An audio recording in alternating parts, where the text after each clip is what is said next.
హిందూ మూలంగా గణపతుల పండుగ సందర్భంగా పెద్ద పెద్ద గణపతులు తీసుకుపోయేటప్పుడు కరెంట్ వైర్లకు తగిలి కరెంట్ షాక్ కొట్టి ప్రాణాలు పోయే అవకాశం ఉంటుంది. కాబట్టి ప్రతి ఒక్కరు కూడా తప్పకుండా చూసుకుంటా నెమ్మదిగా తీసుకువెళ్ళగలరు. అంతేకాకుండా గణపతుల పండుగ సందర్భంగా ఎవరైనా కానీ పుల్లుగా తాగిన మైకంలా గొడవలకు దారి తీస్తే జైలు పోయే అవకాశం ఉంటుంది. ఒక్క నిమిషం ఆవేశం జీవితాంతకాలం జీవితాన్ని సర్వనాశనం చేస్తుంది. కాబట్టి ప్రతి ఒక్కరు కూడా గొడవలు పెట్టుకోకుండా మంచిగా ఉండాలి.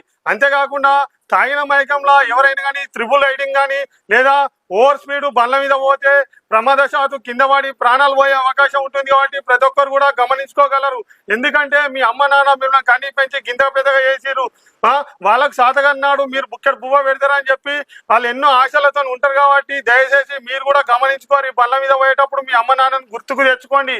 ఎందుకంటే మీకు ఏదన్నా అయితే వాళ్ళు కూడా తట్టుకోక రేపు చనిపోతారు. కాబట్టి మీరు ప్రతి ఒక్కరు ఆలోచించుకోండి.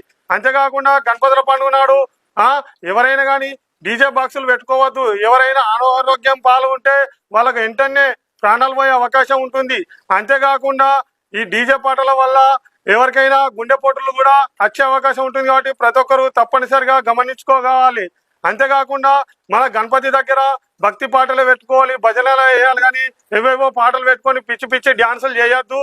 మన తెలుగు సాంప్రదాయాలను మనమే కాపాడుకోవాలలో